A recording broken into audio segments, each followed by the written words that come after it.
बिस्मिल्लाहिर्रहमानिर्रहीम। अस्सलाम वालेकुम नाजरीन, लाइव पे डॉक्टर शाहिद मसूद के साथ में हूं नाइला अली। नाजरीन, आज वज़ीर आज़म इमरान खान साहब की ज़ेर सदारत वफाकी काबीना का इजलास हुआ। इजलास में मुल्क के सियासी, मुआशी और इक़्तिसादी सूरत हाल का जायज़ा लिया गया। दूसरी जानिब बिलावल साहब आज कहते हैं कि अपोजिशन इत्तेहाद की जानिब से सियासी सरगर्मियों का फैसला खुश आइंद है, जबकि अफगान तालिबान की जानिब से आज कहा गया है कि 31 अगस्त के बाद अमरीका के खिलाफ नए लाइहा अमल का ऐलान किया जाएगा। इस समेत दिन भर जो अहम मौज़ूआत रहे हैं उन पर बात करने के लिए हमारे साथ स्टूडियो में मौजूद हैं डॉक्टर शाहिद मसूद। अस्सलाम वालेकुम डॉक्टर साहब। वालेकुम जी, आपको डॉक्टर साहब, अमरीकी इनखला अगर मुकम्मल नहीं हो पाता 31 अगस्त तक, तो मामलात को आप किस तरफ जाता देख रहे हैं? क्या पुरतशद्दुद वाक़यात अफगानिस्तान में इजाफा होगा पुरतशद्दुद वाक़यात में, या मामलात संभल जाएंगे?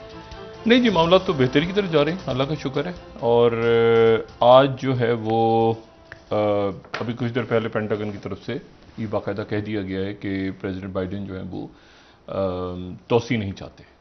ठीक हो गया। और ये ऐलान जो है ये प्रेसिडेंट यानी 31 तारीख के बाद फौजों का, उससे पहले वो चाहते हैं कि इनखला हो जाए, उसके बाद बिल्कुल। और इससे पहले जो ज़बीउल्लाह मुजाहिद हैं उन्होंने एक प्रेस कॉन्फ्रेंस की और उन्होंने भी कहा कि हम इसको, ये हमारी रेड लाइन है, इसको हम तारीख को तोसी नहीं दे सकते किसी सूरत। और उसकी वजह यह है कि उन्होंने फिर इल्ज़ाम भी लगाया कि अमेरिकन एयरपोर्ट पे बुलवाते हैं लोगों को, लोग आते हैं तो फिर फायरिंग होती है और वगैरह वगैरह, सारा जो भी उनकी बातें थी बड़ी। और उन्होंने कहा कि ये जाएं ताकि हम यहाँ की सिक्योरिटी संभालें और फिर दुनिया को दिखा सकें कि जो भगदड़ मची हुई है अफगानिस्तान से सारी, वो तो एयरपोर्ट से ही आ रहे हैं मनाजिर, तो ये हम उसके बाद फिर इसको फौजें यहाँ से निकल जाएं उससे पहले। ये जो ऐलान है ये प्रेसिडेंट बाइडेन का हुआ है कुछ देर के बाद, यानी जब ये प्रोग्राम हम ऑन एयर जा रहा है हमारा, तो कुछ देर के बाद G7 इजलास शुरू होने वाला है और उसमें प्रेसिडेंट, और ये ज़ाहिर वर्चुअल होगा, और उसमें president Biden, Boris Johnson, Angela Merkel, president Macron, Italian prime minister, ये सारी शख्सियत जो G7 के ममालिक हैं ये अफगानिस्तान की सूरत हाल के ऊपर बात करेंगे। अमेरिका के कई इत्तेहादियों को शदीद शिकायत है इस बात की कि अमेरिका ने उनको इत्मीनान में नहीं लिया, लेकिन उनको पहले ही गालिबन अंदाज़ा था, तो बहुत से मुल्क जो हैं वो अपनी फ़ौजों को निकाल के ले गए थे। अभी जो 31 तारीख की बात है इसमें एक डेडलॉक ये है कि नेटो के हवाले से चूँकि उन्होंने बात की है कि फ़ौजें सारी चली जाएँ वापस, तो तुर्की का अभी तक तय नहीं हुआ कि क्या तुर्की की फ़ौज रुकेगी एयरपोर्ट पे या वो भी जाएगी। अभी तक टर्की के साथ जो मामला चल रहे हैं उसमें कोई ब्रेक थ्रू नहीं हुआ। आज 2-3 अहम डेवलपमेंट्स हुई हैं। एक तो ये है कि जो पंजशेर वादी है उसमें उसको फिर घेरा हुआ है और वहाँ पर अब पूरी कोशिश है कि वो मुज़ाकरात से मामलात हल हो जाएं। उसमें बाकी मुल्क भी इन्वॉल्व हो गए हैं कि मामलात किसी तरह से जंग की तरफ ना जाएं, बड़ी जंग की तरफ। और इसमें जो एक इम्पॉर्टेंट बात है वो ये है कि आज जो ज़बीउल्लाह मुजाहिद साहब ने जो वजाहत की अपनी गुफ्तगू में, वो एक बड़ी इम्पॉर्टेंट बात थी और वो ये थी कि जो CIA के चीफ हैं जी सर, उनके हवाले से आलमी मीडिया ये खबर दे रहा था कि CIA के जो चीफ हैं वो विलियम बर्न्स काबुल गए हैं और काबुल जाके उन्होंने मुल्ला बरादर से और तालिबान की बाकी जो लीडरशिप है उनसे मुलाकात की है। तो इस खबर को वाशिंगटन पोस्ट ने लगाया। CIA director William Burns held secret meetings in Kabul with Taliban leader Abdul Ghani Baradar, इसकी तरदीद उन्होंने की। फिर इसी खबर को सारे बैनुल-अक़वामी मीडिया ने खबर को आज अपनी मेन लीड के तौर पर लगाया हुआ था कि न्यूयॉर्क टाइम्स ने कहा कि CIA director visited Kabul for secret talks, और रॉयटर्स ने खबर दी साथ ही, और फिर उसके बाद जो है ये खबर अल जज़ीरा ने भी दे दी। तो मतलब तकरीबन सारे ही दुनिया की जो मीडिया था, ये 23वीं हमारे पास जो 23rd है स्लाइड, उसमें अल जज़ीरा के हवाले से कि CIA chief met Taliban leader in Kabul evacuation के दौरान। अच्छा, तो ये जो खबर आई, अब ये जो विलियम बर्न्स हैं ये बड़े एक तो CIA के डायरेक्टर खुद ही होते हैं, लेकिन साथ ही ये भी बता दूं कि ये बड़े गहरे दोस्त हैं जैक सुलिवन के, जो NSA हैं अमेरिका के, और ये अंडर सेक्रेटरी यानी ये रहे हैं नायब सेक्रेटरी खारजा रहे हैं। यानी जब जॉन कैरी सेक्रेटरी खारजा थे तो उनके साथ बाइडेन की ओबामा की पहली एडमिनिस्ट्रेशन में ये उनके नायब थे। सही। और फिर ये जॉर्डन में भी सफ़ीर रहे हैं, फिर ये इनके कुछ 33-34 साल की इनकी फॉरेन सर्विस में इनकी खिदमात हैं, और उसके बाद ये फॉरेन सर्विस से पहले शख्स हैं जो CIA में आए हैं। तो इसलिए एक बड़ा इनको तजर्बा है पूरे दुनिया के मुख्तलिफ रीजन। और ज़बीहुल्लाह मुजाहिद की जो गुफ्तगू थी, आज एक और बड़ा इंपॉर्टेंट डेवलपमेंट हुई है, और वो हुई है कि प्रेसिडेंट पुतिन ने प्राइम मिनिस्टर मोदी से, इंडिया के प्राइम मिनिस्टर मोदी से बात की है। ठीक है, रशियन प्रेसिडेंट पुतिन ने बात की है प्राइम मिनिस्टर मोदी से, ठीक, अफगानिस्तान के मसले पे। अच्छा, उसमें बाद में आता हूँ, लेकिन मैं पहले ज़रा इसको ये एक बात इनके जो आज इनकी प्रेस कॉन्फ्रेंस थी उसके हवाले से बात करते हैं कि लोगों में एक इज्तनाब है कि कौमी हुकूमत, मखलूत हुकूमत, इंक्लूसिव हुकूमत, ये तालिबान अपनी मर्जी से मुख्तलिफ जो अहम वजारतें उन पे लोगों को तैनात कर रहे हैं। तो वो मुशावरत कर रहे हैं सबसे मुल्कों से, लेकिन वो बात अपनी खुद कर रहे हैं। यानी उनको अगर कोई भी मुल्क कह रहा है कि जी इस पार्टी के आदमी को लगा दें, इसको लगा दें, तो तालिबान कह रहे हैं कि हम प्रोफेशनल्स को लगाएंगे। आज उन्होंने जो है वो इंटेलिजेंस चीफ को भी अपॉइंट कर दिया। उन्होंने वजीर तालीम को भी लगा दिया, वजीर ख़जाना भी उन्होंने नॉमिनेट कर दिया, मरकजी बैंक वगैरह के। तो ये वो हुकूमत साजी में लगे हुए। और दूसरी बात जो उन्होंने एक इंपॉर्टेंट की थी, और मैं इस बात को थोड़ा सा चंद मिनट में इस पर बात करना चाहूँगा। देखिए, ये जो परचम का एक इशू खड़ा हुआ ना, कि उन्होंने अफ़गानिस्तान के परचम की जगह हमें नज़र आए मुख्तलिफ जगहों पे तालिबान के परचम। ये जहन में रखें कि जो आज उन्होंने जो बात की है ना कि हुकूमत बनेगी, हुकूमत बन जाएगी, तो उसके बाद हम आइन साजी करेंगे, तो उसमें डिसाइड करेंगे कि मुल्क का परचम कैसा होगा। ये बड़ी इंपॉर्टेंट बात है कि उसमें हम देखें, मिसाल के तौर पे इसी तरह से कि हम अगर पाकिस्तान में मुख्तलिफ इलाकों में जाएंगे, PTI का झंडा नजर आएगा, पीपल्स पार्टी का नजर आएगा, मुस्लिम लीग नून का नजर आएगा, ठीक है, कहीं किसी जमात इस्लामी का नजर आएगा, लेकिन फिर उसके बाद पाकिस्तान का झंडा होगा। अच्छा, इसी तरह से अगर हम लेबनान में चले जाएं, तो एक हमें बहुत बड़े इलाके में हमें हिजबुल्लाह के झंडे नजर आएंगे, लेकिन फिर एक जगह हमें दूसरी पार्टियों के नजर आएंगे, लेकिन फिर एक हमें लेबनान का झंडा नजर आएगा जो मुल्क का परचम होगा। अच्छा, और मैं आपको ये बताऊं कि ये बड़ी चंद मिनट हो तो मैं इसको बात को जरा जल्दी से वाइंड अप करके आगे निकलता हूं कि अमेरिका का जो झंडा है, अमेरिका का झंडा अगर हम देखें तो उस पर हमें नजर आती हैं 13 पट्टियां ऐसे करके, ठीक है, स्ट्रिप्स, और उन 13 में से 7 जो हैं वो सुर्ख हैं और 6 जो हैं वो सफेद हैं, ठीक है। अच्छा, ये जो 13 है ना, ये 13 स्ट्रिप्स हमें अमेरिका के झंडे में इसलिए नजर आती हैं, इसमें से 7 सुर्ख और 6 सफेद, ठीक है। इसको अगर हम बड़ा करेंगे तो थोड़ा सा, और इसके साथ जो स्टार्स हैं वो हैं 50, और ये 50 जो स्टार्स हैं ये उनकी 50 रियासतें हैं जी।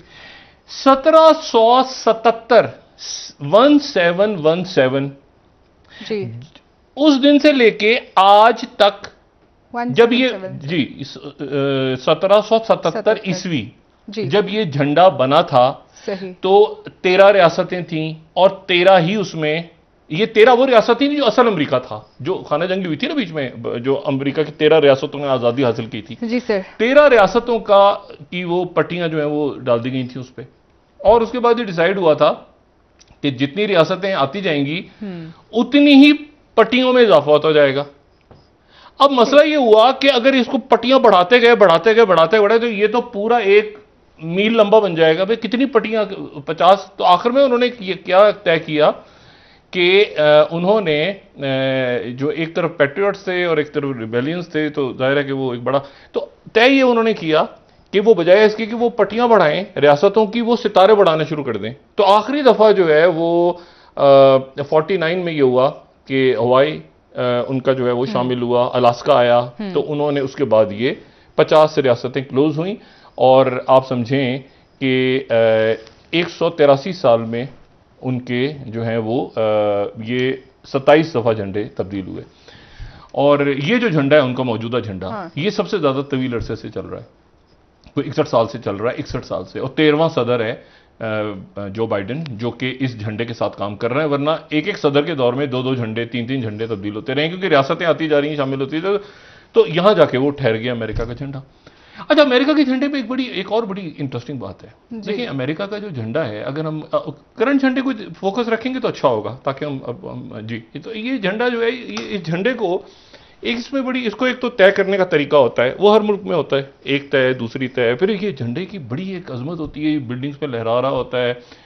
इसको लोग 4 जुलाई को जाहिर है इसको स्वनगुबी किया जाता है मुल्कों में, इसको पिंस की सूरत लोग लगाते हैं अपने कपड़ों पे, इसके कलर्स पहनते हैं, सब कुछ हमें पता है, फौजी जो हैं वो लगाते हैं प्राइड। अमेरिका के आइन की, अच्छा, दुनिया भर में जो लोग गुस्सा करते हैं तो झंडे को आग लगा देते हैं अमेरिका के। सबसे ज्यादा झंडा अमेरिका का ही जलता है पूरी दुनिया में, लेकिन यह कि जब जलता है झंडा तो अमेरिकन उस पर जाहिर है कि गुस्सा आता है उन्हें शदीद, और फिर जब वो बुलंद होता है तो सलूट करते हैं उसको, और दुनिया भर में बेसेस अमेरिका की और सफारत खाने और जो उनकी हर जगह पे वो झंडे लहरा रहे हैं। अमेरिकन आइन की शिक नंबर 1 के तहत झंडे को जलाना जुर्म नहीं है अमेरिका में भी। अच्छा, अमेरिका में भी जुर्म नहीं है, आजादी राय के तहत आप झंडे को जला सकते हैं, झंडे की तौहीन, परचम की तौहीन कर सकते हैं।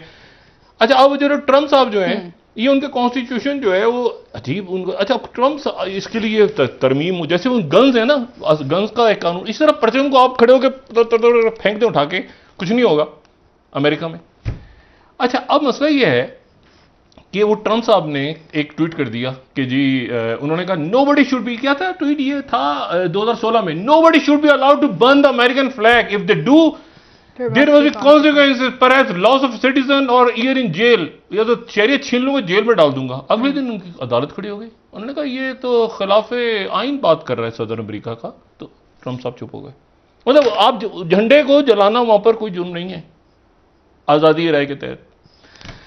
अच्छा, तो ये तो एक बात। दूसरा जो मैं आपको बताऊं, यूनियन जैक, दूसरा मैं तेजी से वापस आता हूं अफगानिस्तान के। यूनियन जैक, मुझे पता है यूनियन जैक जो बरतानिया का है, यूनियन जैक कोई झंडा नहीं है, क्योंकि यूनियन जैक उस जमाने का है जिस जमाने में बरतानिया एक ताकत होता था, बड़ी सुपर पावर होता था, लेकिन उस वक्त का इन्होंने एक झंडा अपनी तरफ रखा हुआ है, और इस झंडे के अंदर जो है वो एक क्रॉस जो है वो सेंट पैट्रिक का है, एक सलीब सेंट पैट्रिक की है, एक सेंट जॉर्ज की है। ये जब स्कॉटलैंड और ब्रिटेन मिले तो उसके बाद वो झंडे में एक सलीब और आ गई, ये पहले झंडा था, ये 2 हो गए इस तरह से।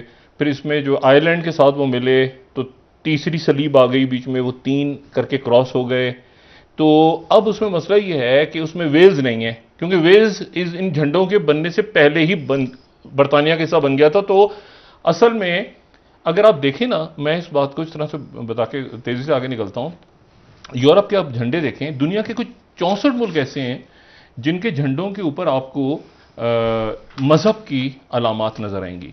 अच्छा, इसमें अगर आप यूरोप को देखें ना मजमूई तौर पे, तो आपको Sweden, Switzerland, Norway, Greece, Georgia, Iceland, Austria, Denmark, उसके बाद आपको फिनलैंड, उसके बाद बहुत सारे मुल्क, माल्टा, आइसलैंड, ग्रीस, ठीक है, ये सारे मुल्कों के ऊपर आपको सलीब नजर आएगी। ये सारे परचम कुछ सलीबी जंगों की बात बनी है। सबसे पहले जो परचम बना वो चाइना में बना, चाइना से अरब मुल्कों में आया। कपड़ा वहीं, जाहिर है कि वहां पर रेशम वगैरह होते थे, कपड़े तो वहां से कपड़ा आया, कोई 1500 साल कबल मसीह में वो वहां से आया ये अरब मुल्कों की तरफ, और यहां से वस्ती एशिया और जनूबी एशिया, और यहां से फिर यूरोप में गया। तो यूरोप में जो शुरू के झंडे होते थे वो झंडे होते शहजादों के या फौजों के, ठीक है, उनके कौम के झंडे नहीं होते, तो उन झंडों के अलग रुख होते थे उनके। और ये जो बरतानिया का या बाकी मुल्कों के झंडे हैं, वो इसको यूनियन जैक इसलिए कहते थे कि यूनियन जैक इसका नाम इसलिए पड़ा कि ये सबसे पहले जो है छोटा सा झंडा उनके जंगी जहाज पे लहरा रहा होता था। अच्छा। उनका नेशनल फ्लैग नहीं था, तो झंडी उस पर लहरा रहा होता था। सेंट जॉर्ज, सेंट पैट्रिक और सेंट इनके सेंट एंड्रयूज, तो उनकी 3 सलीबों वाला जो परचम था। अच्छा, तो यहां पर सलीबी जंगों के बाद ही आपको ज्यादातर नजर आएंगी क्रॉस, एक क्रॉस या दूसरा क्रॉस, ठीक है, कहीं नहीं भी होता, जैसे फ्रांस में नहीं है, फ्रांस के अंदर जो फ्रांस का परचम है तो उसमें मुख्तलिफ कलर्स हैं। वो उनका इसलिए कि वो जब इनकलाब आया फ्रांस का तो उसमें जो पट्टी बांधते थे इनकलाबी, तो वो पट्टी जो है वो रेड और ब्लू कलर के वो पट्टी वो हैट जो होते हैं ना, खास हैट होते हैं फ्रांस में जिनको पहना जाता है, तो उनको वो इस रंग के होते थे, वो झंडे का हिस्सा बन गए। इसी तरह जर्मनी का वो भी एक लंबा किस्सा है, वो नाजीज आ गए तो फिर हिटलर से पहले वो अलग झंडे हैं। लेकिन मैं आपसे बात करूं कि ज़्यादा तो क्रिश्चियन मुल्क हैं उनमें आपको दुनिया में क्रॉस नजर आएंगे। अच्छा, इस्लामी दुनिया के भी कलर्स हैं, अरब दुनिया के भी रंग हैं।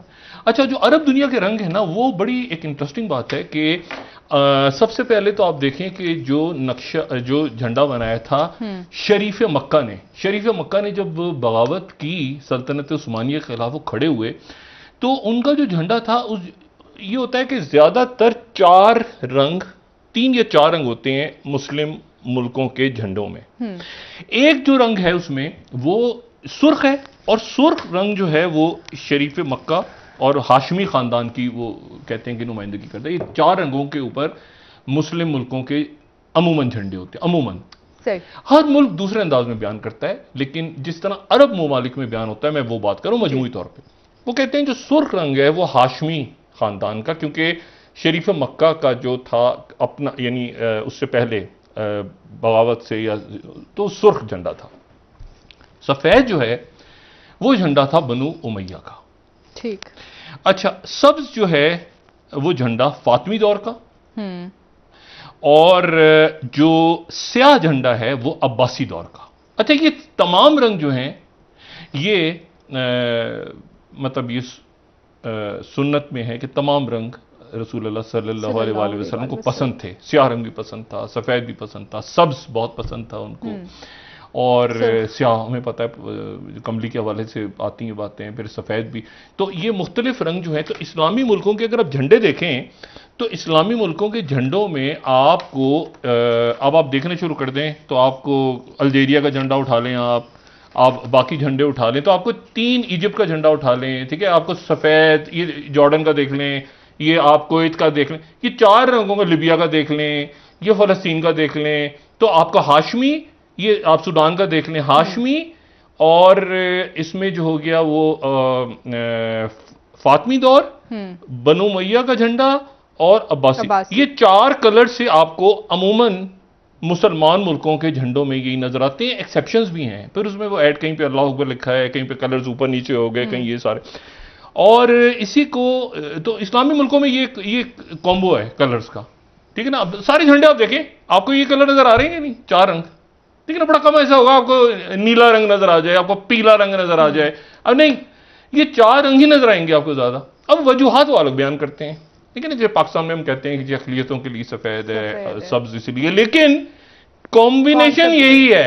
आप जितने अरब मुल्क उठा के देख लें, ये 4 रंग ही मिलेंगे आपको। जी बिल्कुल। और अब यहां चले जाए ना जरा, ये चाइना की तरफ, इस तरफ, तो इधर सूरज से जो है ना, सूरज के आपको ज्यादा नजर आएंगे, उस पर बाद में बात करेंगे। लेकिन मैं आ जाता हूं कि ये अफगानिस्तान का जो झंडा था, तो ये कलर्स का भी एक पूरा सिलसिला है। तो सफेद रंग का जो झंडा उन्होंने लहराया तो वो तालिबान का झंडा है। अब वो अफगानिस्तान का जो झंडा जो अभी उनका खत्म हुआ है या जिसको हटाया है, जिसको वो तब्दील करेंगे, अब उस झंडे को, ये तो तालिबान का झंडा हो गया ना, तो अब इस झंडे को क्या शक्ल देंगे। और ये तो झंडा बेशुमार दफा तारीख में इस्तेमाल हुआ है, लेकिन अब इस झंडे के ऊपर वो महल बनाते हैं, या इस झंडे के ऊपर इसको कैसे ऊपर नीचे क्या करते हैं, इसको इस्लामी अमारात का ज़ाहिर इस पे नाम लिखा जाएगा, क्या किया जाएगा। तो आज उन्होंने वजाहत की है कि जो परचम है हमारा, वो जब आईनी हुकूमत बन जाएगी तो वो मुशावरत से तय होगा, और यकीनन जो भी झंडा बनेगा तो उसमें ये 4 रंगों की कॉम्बिनेशन ही होगी। जैसे मैंने आपसे कहा कि यूरोप के मुल्क जो हैं वो अमूमन उनके अंदर आपको क्रॉस नजर आते हैं, ज्यादा मुल्कों में, कुछ मुल्कों में नजर नहीं आते। 2 मैंने मिसालें दे दी आपको, और भी मुल्क हैं। लेकिन ये है कि 64 मुल्क दुनिया में ऐसे हैं जहां पर इस्लामिक सिंबल्स हैं। 64 मुल्कों के जो हैं वो झंडे ऐसे हैं, और जिनमें नहीं है इस्लामी सिंबल्स, यानी कि हिलाल या क्रॉस या सितारा, इस तरह की अलामतें अगर नहीं हैं, तो फिर वहां पे कलर स्कीम से ही पता चलता है कि ये किस मुल्क है। लेकिन मतलब कलर स्कीम से पता चलेगा कि ये 4 रंग होंगे तो इस्लामी मुल्क अमूमन उनका झंडा होगा। अफ्रीका वगैरह में कुछ एक्सेप्शंस हैं, लेकिन ये कि बाकी आपको ये 4 रंगों की कॉम्बिनेशन मिलेगी, और वो मैंने आपको बता दिया कि हाशमी दौर का, बनु उमैया, अब्बासी दौर और फातमी। अच्छा, तो अच्छा फातमी दौर चूंकि जो है वो उसमें फिर शिया मसलक उसमें आ जाता है। फातमी खिलाफत का जब जिक्र होता है तो वो सारी एक यही इन्हीं रंगों के जो है वो परचम तरतीब दिए जाते हैं। अच्छा, अब जनाब पंजशेर वादी को घेर लिया गया है, और पंजशेर वादी के अंदर आखिरी कोशिश, एक तो यह है कि जो प्रेसिडेंट पुतिन जो कोशिश कर रहे हैं, जो उन्होंने आज बात की है मोदी साहब से, मोदी साहब का कुछ दिल जो है ना खराब, दिल बुरा हुआ उनका। उसकी वजह यह है कि ये देखिए बहुत अरसे की एक उनकी डिप्लोमेटिक पॉलिसी थी। मुझे नहीं पता कि क्या वजह है कि उन्होंने इतनी एक्सट्रीम पोजीशनिंग इख्तियार की और वो वहां से जाने पे मजबूर हो गए। अब उनको तालिबान की तरफ से भी कहा गया है कि आप आ जाएं, उनको बाकी लोगों की तरफ से भी कहा गया है कि आप आ जाएं, भाई यहाँ पर किसी को कुछ नहीं कहा जाएगा। लेकिन मसला ये है कि आरएसएस की हुकूमत है, आरएसएस की हुकूमत है, और मैं आपको सिर्फ ये बताऊं कि वहां पर जो अपनी इंडिया में सूरत हाल पैदा हो रही है ना, वो कोई बहुत ज्यादा एनडीटीवी उनका कोट कर रहा है कि 14 अरेस्टेड इन आसाम, ये 19वीं स्लाइड जो है, 14 arrested in Assam for supporting Taliban on social media, लोगों ने पकड़ लिया। जी इंडिया में, ये आसाम में, बिल्कुल आसाम वही नॉर्थ ईस्टर्न। तो अच्छा, उसके बाद हिंदुस्तान टाइम्स यही कह रहा है कि जी police arrest 14 people over supporting Taliban. अच्छा जी, अच्छा अब इशू ये है कि यहां पर वहां पर एक, आप कहते हैं ना कि एक बदमजगी सी है कि भाई इस बदमजगी की क्या वजह है, ये क्यों है सारी, इसको नहीं होना चाहिए था ये सारा। मैंने आपसे कल भी बात की थी, मैं आज उस बात को दोबारा दोहरा रहा हूं। एक इमारत जिस पे कब्जा हुआ और जो तालिबान के पास चली गई, जिसकी बात कोई नहीं कर रहा, वो देखिए इस तरह से है कि ये प्राइवेसी इंटरनेशनल एक रिपोर्ट कुछ अर्से पहले, अभी चंद महीनों पहले पेश हुई थी, और ये 2007 में असल में इसकी तैयारी शुरू हो गई थी ये पूरा। और हमें पता है कि बायोमेट्रिक्स ये पाकिस्तान में भी आ गया था 9/11 के बाद, बायोमेट्रिक्स, और ये बायोमेट्रिक्स और काउंटर टेररिज्म इराक और अफगानिस्तान में, उसमें ये हुआ था कि वो हाथ, मतलब है कि तो आयरस, ये जो आंखें हैं इसको स्टडी करना है, ये बायोमेट्रिक हाथों से इसको छोटे छोटे इंस्ट्रूमेंट्स दे दिए थे, और ये इनिशियली आ गए थे वहाँ पे। और फिर उसके बाद ये जो हैं ये इसके तहत उन्होंने तमाम जितने स्पेशल ऑप्स की कम्युनिटी थी, उनके कमांडोज थे, उन्होंने उनको कहा कि आप तमाम अफगानिस्तान के लोगों का ये बायोमेट्रिक करवाएं। बायोमेट्रिक यहां पर भी होता है ना, शनाख्ती कार्ड बनाने जाते हैं, पासपोर्ट, तो अफगानिस्तान के सारे लोगों का उन्होंने बायोमेट्रिक करवा लिया। उसके बाद ये कहा कि इसमें से ये लोग हमारे साथ काम करने वाले हैं, और ये लोग जो हैं ये हमारे दुश्मन हैं, और ये लोग न्यूट्रल हैं। अब जो साथ काम करने वाले थे, जो उनके साथ काम कर रहे थे अमेरिकन्स के, उनका जो डाटा है वो पीछे रह गया। अमेरिका के साथ जो काम करने वाले थे लोग, वो उनका डाटा जो है वो पीछे रह गया, और वो तालिबान के हत्थे लग गए अमेरिकन्स को गालिबन, और बाहर के मुल्कों को गालिबन इस बात का अंदेशा है कि वो जो है वो उनके हत्थे लग गए, वो सारा का सारा। ये न्यूयॉर्क टाइम्स खबर दे रहा है ना कि video shows a rush to destroy, 22वीं स्लाइड जो है, US equipment as Kabul fell, वो जल्दी में उन्होंने जलाने की कोशिश की, वीडियोज आ रही हैं उसमें वो जला रहे हैं, उसमें इवन रॉकेट्स, इनकमिंग रॉकेट्स को वो वेपन सिस्टम उसमें जल रहा है, सी रहे हैं वो जलते हुए दिखाया जा रहा है, और सिक्योरिटी क्लियरेंस और ये सारी चीजें। लेकिन इसमें जो इशू है सारा वो ये कि कहीं पीछे वो डेटा तो नहीं रह गया, जिस डेटा की वजह से इस बात का अंदेशा हो कि जो अमेरिकन एसेट्स या अमेरिका के साथ काम करने वाले लोग हैं, उन लोगों की ये देखिए रॉयटर्स की खबर है, देखिए ना रॉयटर्स की खबर है। अब मैं 21वीं स्लाइड, ये मैं कल बात की, आज मैं उसको इंडोर्स कर देता हूं अपनी बात को। रॉयटर्स खबर दे रहा है, Afghan panic over digital footprints पर call for data collection rethink. ठीक है ना, इशू ये हो गया है कि पीछे छोड़ दिए डेटा का मतलब ये है कि जो लोग, अब वो तो उनको तो डरे हुए हैं लोग, उनको तालिबान ने माफ भी कर दिया है, लेकिन डाटा उनके हाथ छोड़ के चले गए। मुझे नहीं पता कि अमेरिकन और नेटो अलाइज ने क्या किया है। देखिए जब आप इस तरह के काम करते हैं ना कि आपने मार्क कर दिया लोगों को कि पाकिस्तान के अंदर जो, मतलब आप तसव्वुर करें ना कि पाकिस्तान में शनाख्ती कार्ड बनने शुरू हो तो उसमें वो लोगों के आगे आगे डाटा के अंदर लिखते जाएं कि इसके एजेंट है, वो अफगानियों को मुसीबत में डाल दी है, उसमें कोई गलती भी हो सकती है, वो डाटा पीछे रह गए। राइटर्स रिपोर्ट दे रहा है कि जो डाटा पीछे है और जिसकी वजह से लोग जो खामोशी से काम करते हैं वो डरे हुए हैं कि कहीं हमें आज नहीं तो कल ये तालिबान खाते लगे डाटा सारा। तो ये इतना एक अजीब सा एक भोंडा सा हुआ है ये काम सारा कि उसमें जल्दी जल्दी के अंदर आपड़ धापड़ में वो पता नहीं क्या पीछे छोड़ गए, क्या साथ ले गए। अच्छा, कई मुल्क कह रहे हैं कि जी इन्होंने कहा है ना कि इतने सारे मुल्क जो हैं वो आर्जी तौर पर अपने पास रख लें। मुल्क नहीं रख रहे मुल्क, भाई अरब मुल्क, इस्लामी मुल्क भी नहीं रख रहे, और बाकी जर्मनी में जो उनकी जो एयर बेसिस हैं अमेरिका की और बाकी जगहों में वो भर गई हैं। वहां पे हजार, और इतने बदहाली में बेचारे अफगान जो पहुंचे हैं वो इतनी बदहाली में हैं, कोई एक जहाज में चढ़ गया बच्चा, कोई खातून दूसरे जहाज में बैठ गई हैं, उसको तीसरे जहाज में बिठा दिया है उधर से। वो ये जो है ना इसका कोई प्रॉपर तरीका इनको निकालना पड़ेगा। और मैं आपको बताऊं कि ये बात कही जा रही है कि 1 हफ्ते 10 दिन के बाद जो है दवाइयों का शॉर्टेज पैदा हो सकता है फौरी तौर पे। वहां पे अफगानिस्तान के अंदर से ये आवाज़ें भी आ रही हैं कि जी जैसे कि वर्ल्ड फूड प्रोग्राम ने, तुलु न्यूज़ खबर दे रहा है, जो 20वीं स्लाइड है, वो कह रहे हैं कि 200 मिलियन फौरी तौर पे हमें चाहिए अफगानिस्तान के अंदर। ये दुनिया से उन्होंने अपील की है। अच्छा, अब प्रेशर में आ रही है दुनिया, क्योंकि यहां तक तो अब गालियां दे सकते थे ना, गालियां दे दी, ये हैं वो हैं तो कर दी। अब मसला ये है कि गालियां देना तो बड़ा आसान काम है, असल कहानी है कि अफगानिस्तान की मदद कौन करे, अफगानों की मदद कौन करेगा दुनिया भर में और खुद अफगानिस्तान में। चाइना आगे आ रहा है और चाइना की तरफ से प्रॉपर आज ग्लोबल टाइम्स में उन्होंने पूरी की पूरी एक डिटेल में बताया कि जी हम जो है यहाँ आके इन्वेस्टमेंट करेंगे। ग्लोबल टाइम्स उनके लोग भी, मिनिस्टर्स भी, बाकी लोग भी बात कर रहे हैं कि जी हम आके यहाँ पे इन्वेस्टमेंट शुरू करने वाले हैं। कई प्राइवेट कंपनियां हैं वहाँ की, वो आगे आके। लेकिन एक और गड़बड़ हो गई है जी सर, ये हमारी जो कैमला हैरिस, वहाँ गड़बड़ हो गई है सर। उन्होंने बड़ा खुली टुली उन्होंने बात की है, और उन्होंने बात की है चाइना के बारे में। वियतनाम जाने से पहले उन्होंने चाइना का खूब जो है ना वो खुल के बात की है, चाइना के ऊपर तनकीद की है। लेकिन उसके साथ हुआ यह है कि जैसे ही उनका जहाज वियतनाम के लिए परवाज करने वाला था, वियतनाम से खबर आई है कि वहां पे आप ना आए, और आप इसलिए ना आए कि वियतनाम के अंदर जो अमेरिकन सफारतकार हैं उनको हुआना सिंड्रोम हो गया। हुआना सिंड्रोम ये वो है जो सबसे पहले क्यूबा में अमेरिकन डिप्लोमेट्स, हमने इस प्रोग्राम में डिस्कस भी किया था कि दुनिया के बहुत से मुल्कों में जो अमेरिकी सफारतकार और जो उनके जासूस और CIA के लोग, बाकी लोग हैं, उनको एक हवाना सिंड्रोम करके बीमारी, अचानक पुरस्रार बीमारी उनमें फैल गई है, जिसमें उनको ऊंची ऊंची आवाजें आती हैं कि कोई बात कर रहा है।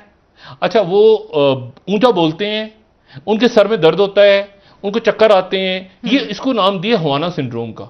अब ये वियतनाम में जहां जाना था इन्होंने, तो जहाज अब रुक गया है सिंगापुर, और वहां पर चाइना ने दवाइयां भेज दी हैं वियतनाम में कि हवाना सिंड्रोम आपको हो गया है। अमेरिकन को तो इस चीज की दवाइयां ये आप खाएं, आपको साथ ही। और इसके पीछे रीजंस क्या है डॉक्टर? इसका भी तक तहकीक करेगी दुनिया तहकीक कर रही है। अच्छा, ये अमेरिकन डिप्लोमेट्स में ही हो रहा है, सिर्फ अमेरिकन डिप्लोमेट्स में और CIA के लोग और डिप्लोमेट्स उनके और उनके जो फौजी अफसरान हैं उनमें हवाना सिंड्रोम आ रहा है। तो वहां एक परेशानी फैल गई है कि भाई कैमला हैरिस ने पहुंचना, कैमला हैरिस सिंगापुर में रुक गई है। सही, ठीक है ना। चाइना दवाइयां दे रहा है, उनको इलाज कर रहा है, ठीक है। अमेरिकन डिप्लोमेट्स के साथ ही वैक्सीन भेज दी उन्होंने बहुत सारी। तो अब ये इससे पहले ये जब ये कुछ इनके साथ डॉक्टर साहब ये मामला पहले भी हुआ था ना? नहीं, मैं आपसे सिर्फ ये कह रहा हूं कि ग्वाटेमाला जा रही थी अपने पहले दौरे पे कैमला हैरिस, तो जहाज खराब हो गया था, तो ग्वाटेमाला से वापस आना पड़ गया। वो पहला दौरा था इनका। अभी पहली दफा ये साउथ ईस्ट एशिया में आई हैं, तो जहां जाना है वहां पे अमेरिकी सफारतकारों को हवाना सिंड्रोम हो गया। तो बड़ी तशवीश की बात है सर। बिल्कुल, ब्रेक ले लेते हैं सर, वापस आके आपसे मज़ीद बात करेंगे। इसके पीछे कौन है, अब वक्फा लेने से बात करते हैं। ठीक हो गया नाजरीन, एक ब्रेक हमारे साथ रहिए।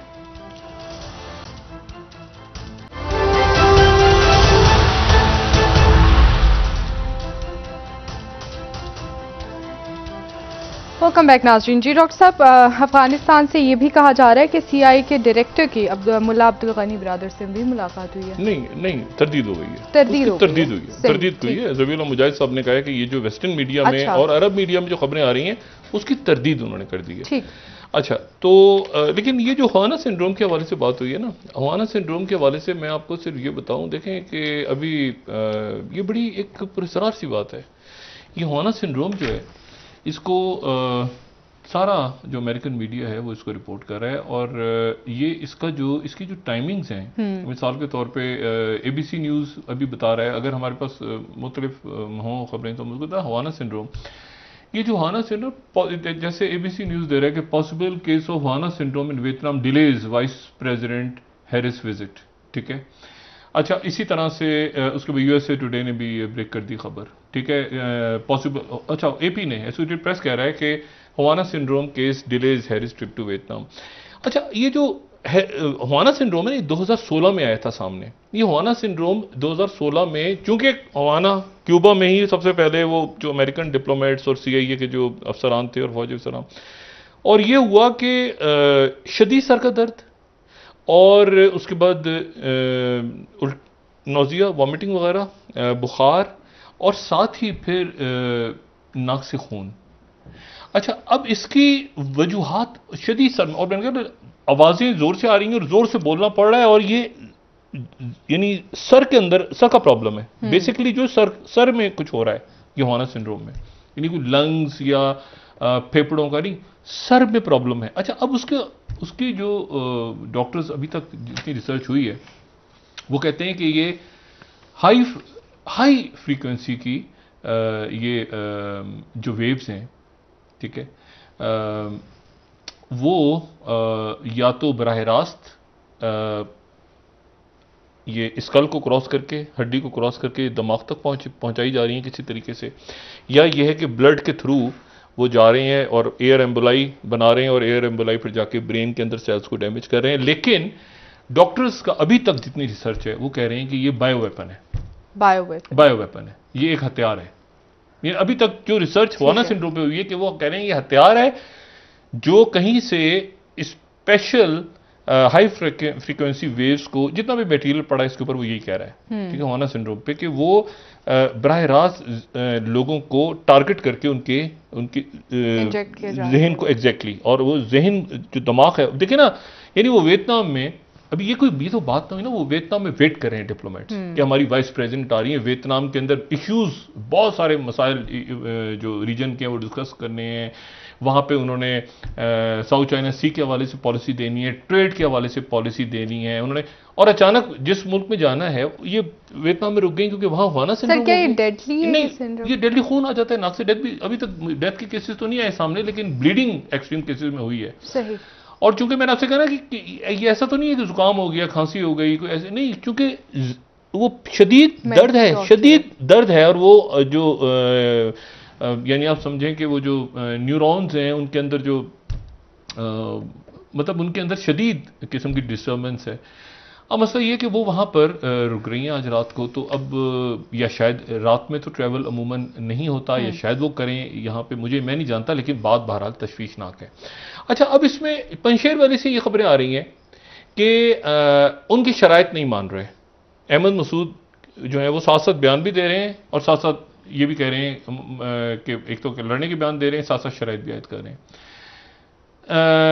काबुल किसी किस्म की शराइत मानने को तैयार नहीं है, किसी मुल्क की कोई शर्त, सवाए इसके कि वो कहते हैं कि हम बेहतरीन लोगों को बेहतरीन जगहों पे लगाएंगे और सबको नुमाइंदगी देंगे, लेकिन और उसमें जो पुराने लोग गए हैं, जो गए हैं पुरानी हुकूमतों में जो लोग थे, देखिए कोई 12 के करीब बात हो रही है कि 12 की काउंसिल शूरा बनेगी।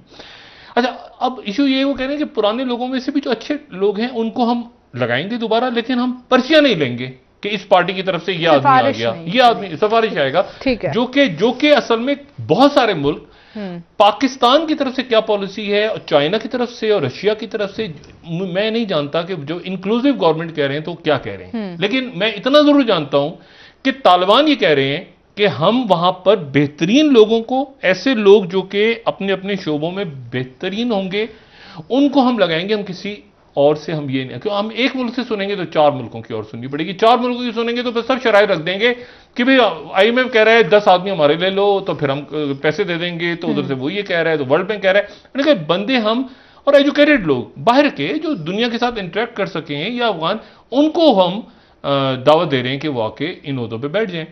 अमेरिका डरा रहा है या कोई और मुल्क डरा रहे हैं, अब वैसे अमेरिका नहीं डरा रहा, अब जो ताज़ा सूरत हाल है वो तो डरा इसलिए चल रही थी ना कि पूरी दुनिया डर गई थी पहले तो, कि पता नहीं क्या होने जा रहा है। ऐसे ऐसे जैसे चीज़ें नॉर्मलाइज हो रही हैं। अब देखिए ना, उन्होंने अपने सफ़ीर भेजने हैं दुनिया भर में, उन्होंने अक़वाम में ये मगरबी ममालिक के साथ, यूरोप के साथ डील करना है, उन्होंने डील करना है इस्लामी ममालिक के साथ, उन्होंने डील करना है ये सारा साउथ ईस्ट एशिया के साथ, दुनिया भर के साथ डील करना है अफगानिस्तान ने, फिर इन्वेस्टमेंट्स होनी है। अच्छा, बेशुमार लोगों के अरबों रुपए के प्रोजेक्ट फंसे हुए हैं बीच में दरमियान में, वो भी चाहते हैं कि जल्दी खुले अफगानिस्तान, तो हम जाके देखें।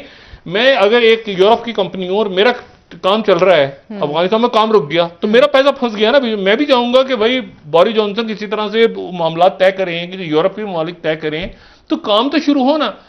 तो अब मसला, और ये तो हल नहीं है कि आप हजारों लोगों को लाते जाएं, तो कहां ले जाके। और आपको पता है फ्रांस में क्या हुआ है? फ्रांस में ये एक यहाँ से पहुंचे थे जो ये बरतानिया में भी से भी खबरें आ रही हैं, फ्रांस में भी आ रही है, फ्रांस से भी आ रही हैं कि वो जो लोग यहाँ से पहुंचे थे उसमें कम से कम एक की सरकारी तौर पे आज तस्दीक हो गई है कि उसको फ्रांस की अथॉरिटी ने गिरफ्तार कर लिया है कि उसके लिंक्स थे दहशतगर्द तंजीमों के साथ या किसके साथ, उनको पकड़ लिया। तो ये अफगानिस्तान छोड़ के जाना नई जगहों पे, उनके पास ट्रैक रिकॉर्ड है। यूरोप के पास, अमेरिका के पास, ब्रिटेन के पास कि कौन सा आदमी क्या, तो कोई लिंक्स होंगे, कोई जो भी होगा, 12 उन्होंने पकड़ लिया और पकड़ के वहां पे हो सकता है डिपोर्ट कर दें या पता नहीं ये रखें। लेकिन इस किस्म के वाकयात भी होने शुरू हो गए। तो अब ये है कि इसको जितनी जल्दी, और मैं आपको बताऊं अमरुल्लाह सालेह के हवाले से, ये अमरुल्लाह सालेह मगरबी ममालिक से मदद वगैरह मांग रहे हैं, ये कर रहे हैं, वो कर रहे हैं। इनके साहबजादे जो हैं बड़े अहमद शाह मसूद के, अल्लाह करे कि मुज़ाकरात कामयाब हो जाएं।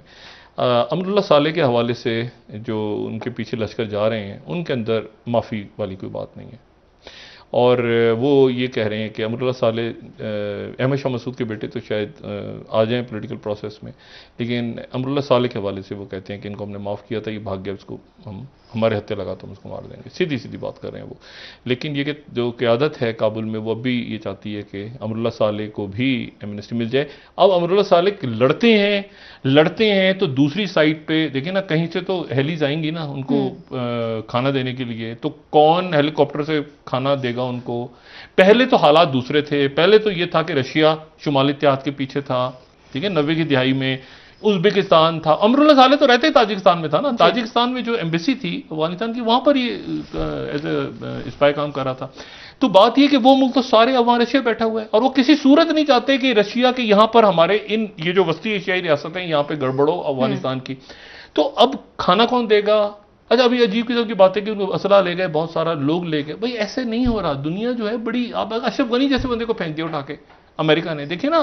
तो अमरुल्लाह सालेह क्या चीज है? अशरफ गनी को नहीं जो चढ़ाया हुआ था ऊपर, उसको सलूट हो रहे हैं और ये हो रहा है। अशरफ गनी भागा है तो कोई जगह नहीं मिली। और ये कोई पहली मिसाल नहीं है, ये कोई पहली मिसाल है, ये तारीख गवाह है कि जो देखिए ना, शायरान से आप शुरू करें और उसके बाद ईदी अमीन पे आ जाएं, और उसके बाद ये जो आपके ट्यूनीशिया में और यहाँ पर जब अरब स्प्रिंग शुरू हुई, कितने हुक्मरान जो थे अपने महलों के साथ, और तारीख में इंसान वैसे। अब मसला इश्यू ये है कि वो मतलब है कि वो चूंकि अहमद शाह मसूद के बेटे हैं तो उनको भी चढ़ा दिए हैं कि जी ये लड़ेंगे और ये हो जाएगा। तो लड़ेंगे तो फिर क्या, उसके नतीजे में क्या होगा? लड़ेंगे तो खाना जंगी हो जाएगी। अच्छा, वो कब्जा कर लेंगे आके काबुल, समझ से।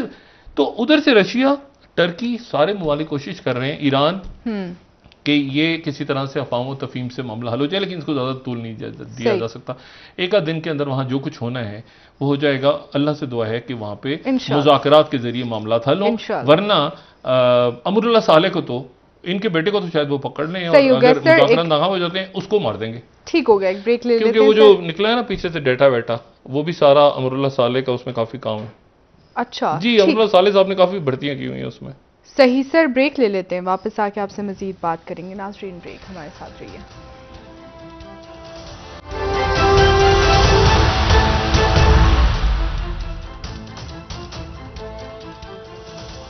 वेलकम बैक नाज़रीन। जी डॉक्टर साहब, पीडीएम की जानिब से जो दोबारा से सियासी सरगर्मियों के आगाज का ऐलान किया गया है, क्या समझ रहे हैं डॉक्टर साहब कि क्या हुकूमत के लिए कोई चैलेंजेस ऑपोजिशन खित्ते के हालात तय करेंगे कि पाकिस्तान में क्या होने जा रहा है? खित्ते के हालात, सिक्योरिटी इश्यूज, बाकी मामला। अभी आज G7 के इजलास में देखें क्या सामने खबर आती है, लेकिन पेंटागन के जो तर्जुमान है उन्होंने कहा है कि अलकायदा की थ्रेट मौजूद है। इससे पहले अमेरिका ने कहा था कि थ्रेट मौजूद नहीं है, अब कह रहे हैं अल-कायदा की थ्रेट अभी भी मौजूद है इस खित्ते में, अफगानिस्तान में। ठीक। और तालिबान के जो एक वहाँ पे कोई ओहदेदार हैं या उनके कोई कारकुन हैं, उन्होंने बगराम जेल में उसी पिंजरे के बाहर खड़े होकर अपनी तस्वीर, जिस पिंजरे में उन्हें कई साल रखा गया है, और ये वो पिंजरे हैं जिनका जिक्र चंद रोज़ पहले मैंने किया था कि इनके कई हिस्से, एक तो ये है कि ये जिसमें ये खड़ा हुआ है ये शख्स इसके कद के हिसाब से, लेकिन जो दाएं बाएं छोटे रखे हुए हैं ना, उनके अंदर वो इस तरह के भी छोटे साइज के भी हैं पिंजरे कि जिनके अंदर जो है वो एक शख्स को एक एक हफ्ते रखा जाता था और बिल्कुल वो ऐसे बैठा होता था। तो ये जो तालिबान, ये बगराम एयरबेस पे इसने अपनी तस्वीर जिस पिंजरे में इसको कई साल रखा गया था वहाँ जाके इसने उतरवा के अपनी पोस्ट की है। तो बात यह है कि अब इसमें यूरोपीय यूनियन, उन्होंने कहा है, उनकी सदर ने कहा है कि हम 50 से 200 मिलियन पाउंड्स जो हैं वो 200 मिलियन यूरोस हम इनकी इमदाद अफगानिस्तान में अफगानों की बढ़ाने जा रहे हैं। तो दुनिया आ रही है मदद के लिए, देखिए दुनिया आ रही है मदद के लिए, और ये बात बहुत ज़रूरी है कि जो आज भी पूछी गई ज़बीउल्लाह मुजाहिद साहब से, पहले भी पूछी गई, और वो ये थी कि दुनिया का कंसर्न है इंसानी हकूक़, और ये बच्चियों की तालीम, आज़ादी इज़हार राय, ये जो 4-5 चीज़ें हैं ना, ये अगर इन पे काबू पा लेते हैं, दुनिया के सामने एक मुस्बत बहुत, क्योंकि पिछली जो 90 की दहाई की ज़हनों में यादें हैं लोगों की, वो बहुत ही भयानक, बहुत खौफनाक है।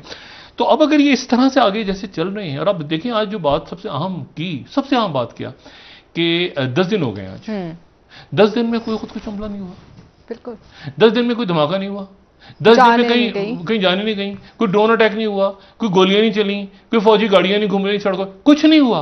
वो शुरू में भी जो कब्जे के दौरान जो झड़पें हुई थी वही हुई थी, उसके बाद वो खामोशी से, आप देखें पूरे अफगानिस्तान में सुकून है, और मुख्तलिफ सूबों के गवर्नर्स को भी वो अपॉइंट कर रहे हैं।